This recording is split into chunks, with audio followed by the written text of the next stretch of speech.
The following is a story about two people who began a long journey almost 90 years ago in Central Europe. The first of these two people is Marianne Wirtz. She was born on March 15, 1932, in a small village called Kernai, Yugoslavia. She grew up in a German-speaking community known as the Donauschwaben. This people group, made up primarily of Germans, Hungarians, and Croatians, lived and settled along the banks of the Danube River. They were a hard-working farming community. The church, like many small towns in Europe, was the central meeting place for most activities. Almost everyone in Kernai was Catholic. Marianne was from a family of 8. Her parents were Katrina Wirtz and Joseph Wirtz. She had 3 brothers and 2 sisters. One brother, Stefan, died in World War II. Her brother, Michael, became her closest sibling. They spent much time together.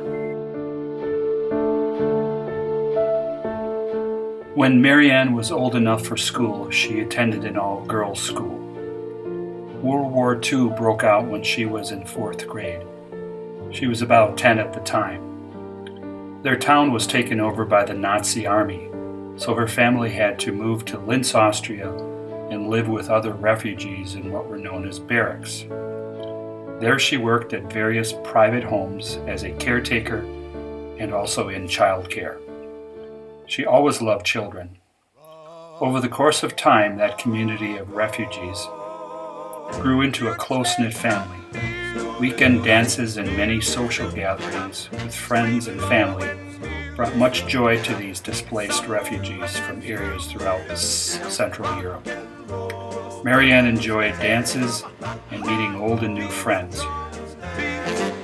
Finger popping and stopping spin. Little dances that look so neat. You see why it will stand. Some folks don't understand it. That's why they don't demand it. They're out trying to ruin it. Forgive them for they know that's what they're doing. Don't nicknames it. You might as well claim it. It's Memphis, oh I rock and roll forever will stand. Hear those sax blowing. Her time spent with Michael, her youngest brother, was always filled with much laughter and lots of dancing. Loud as thunder.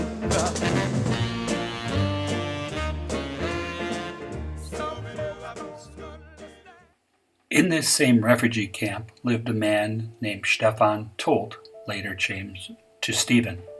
He was born on December 4th, 1928, in a German-speaking town known as Grđevac, Yugoslavia. His parents were Anton and Slava Toldt. They divorced when he was 7 years old. Steven was raised by his wonderful grandparents, Wendelin and Teresa Toldt. Fresh, warm milk from their family farm, along with lollipops and sugar cubes, were his favorite treats.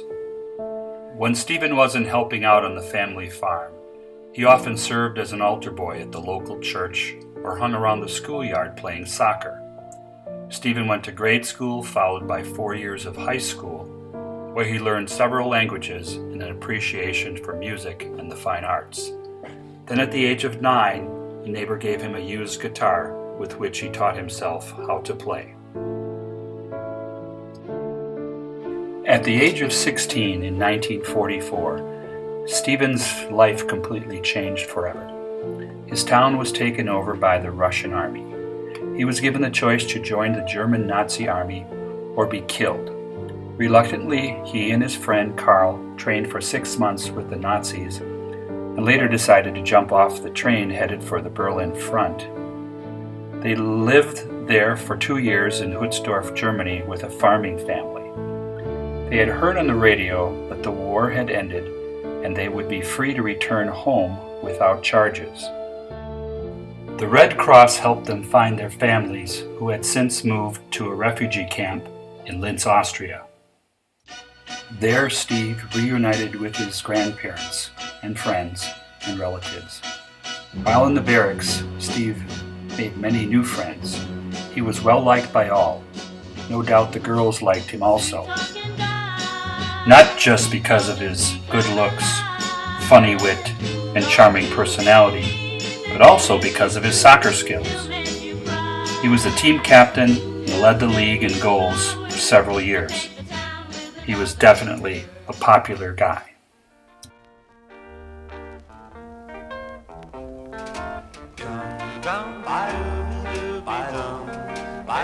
That's when he met Marianne. It didn't take them long to realize how compatible they both were. Both had adventurous spirits and were full of life. They often talked about their hopes and dreams of one day going to America. They soon became a couple and decided to marry. It was no small wedding. The entire community was invited to it, and everyone showed up.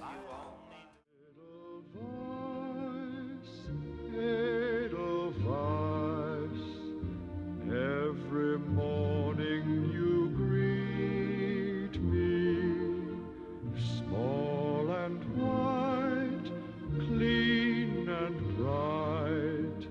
You look happy to meet me. Blossom of snow, may you bloom and grow. The small one-bedroom barrack with a pot-belly stove in the middle and no refrigeration soon became even more crowded when their first child, Ewald, was born. And Steve's grandma, Teresia, came to live with them.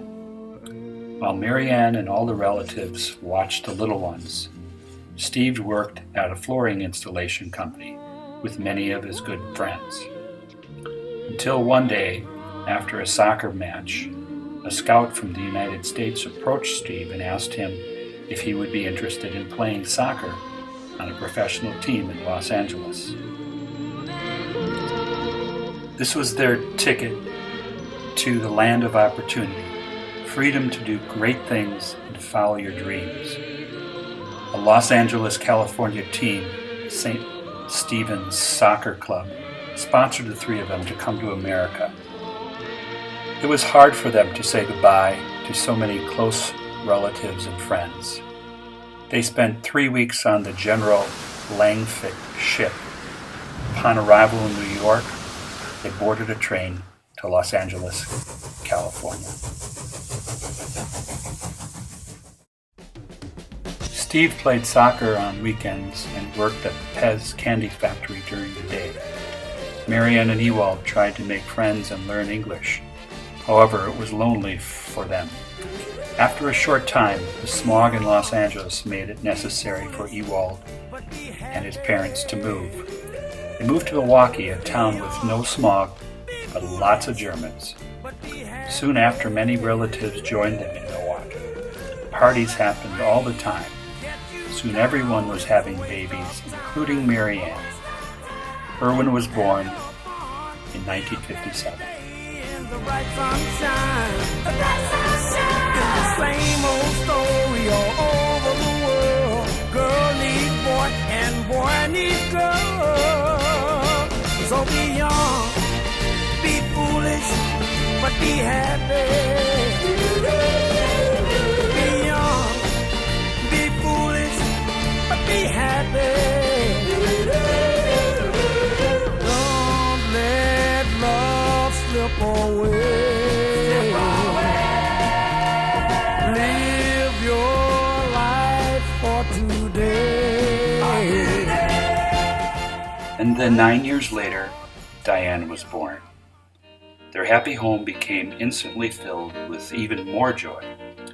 Many vacations to Canada and camping trips made summers quite busy, but none like the trip back to Europe to visit Linz and both towns Steve and Marianne grew up in. Reuniting with all the relatives was a trip of a lifetime.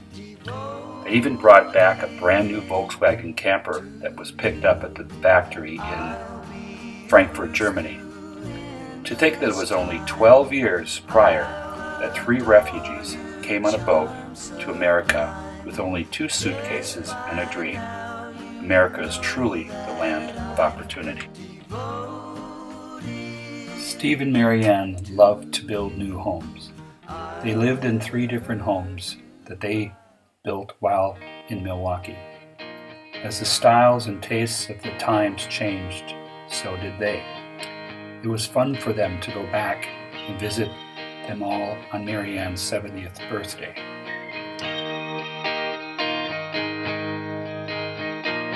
On tonight in somebody's bed, she gone and dyed her hair red. She only went and did what she did, 'cause he would drive her home then. There's lipstick on her new dress, she hadn't even paid yet. But it doesn't matter where the money went, it wasn't how she paid. However, no home brought them as much joy as the one they built on Ridge Road in Colgate. It was at this home that Marianne and Steve were able to begin to heal from the loss of their son Erwin and redirect their love towards Brittany, Sarah, Nathan, Hannah, Adam, and Mackenzie. Cooking, laughing, and fun once again returned to the Toldt home. It might seem crazy what I'm about to say. Sunshine, she's here, you can take a break. I'm a hot air balloon that could go to space. With the air, like I don't care, baby, by the way. Because I'm happy. Clap along if you feel like a room without a roof. Because I'm happy. Clap along if you feel like happiness is the truth. Because I'm happy. Clap along if you know what happiness is to you. Because I'm happy. Clap along if you feel like that's what you want to do. Here come bad news, talking this and that. Well, give me all you got and don't hold it back. Well, I should probably warn you, I'll be just fine. No offense to you. As the years went on and life continued to move along at a pace that seemed way too fast, grandchildren continued to provide countless opportunities to laugh and have fun. Dinner parties, soccer games, weddings, dance competitions, graduations, and many, many celebrations fill the years. And yet, Marianne and Steve still found time to vacation, visit friends and relatives, and enjoy their favorite hobby, fishing. I said, bring me down, can't none bring me down. The love is too high, bring me down, can't none bring me down. I said, clap along if you feel like a room without a roof.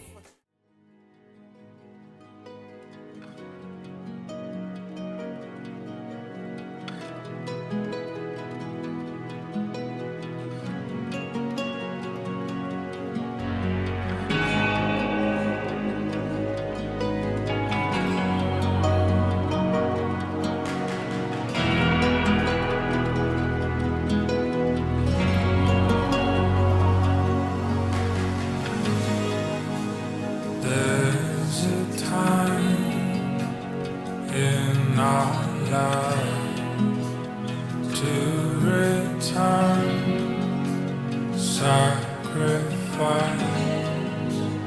Wild grass has grown high on the path between our lives.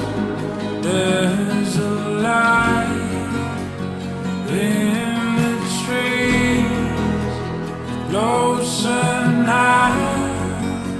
I'm on my knees.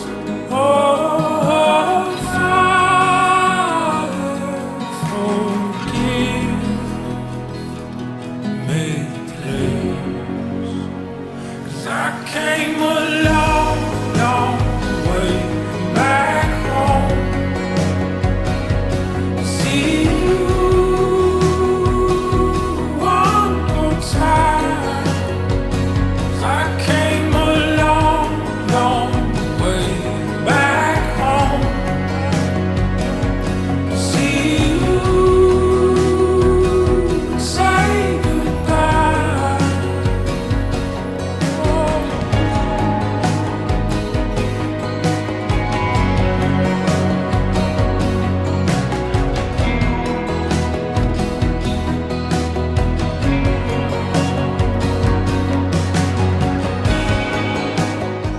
Eventually, grandchildren can have children of their own.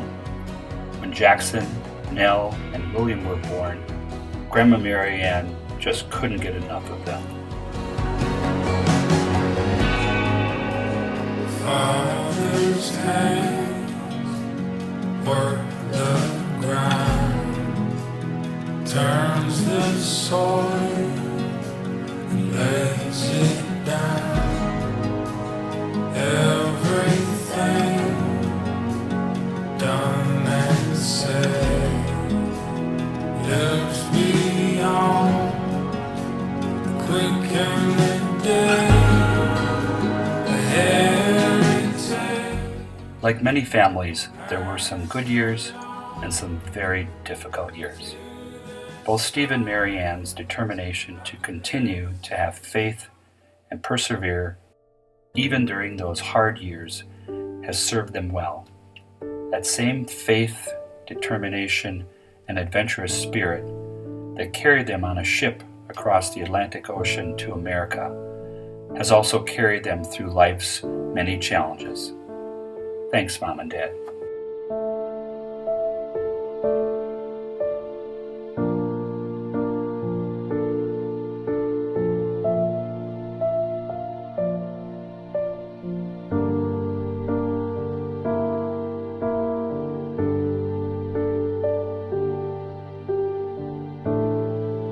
We're gonna start beginning.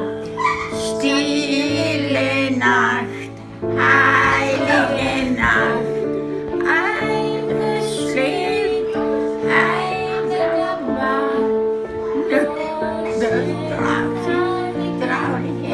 heilige Bad. Oh my God, Hannah, I really don't know.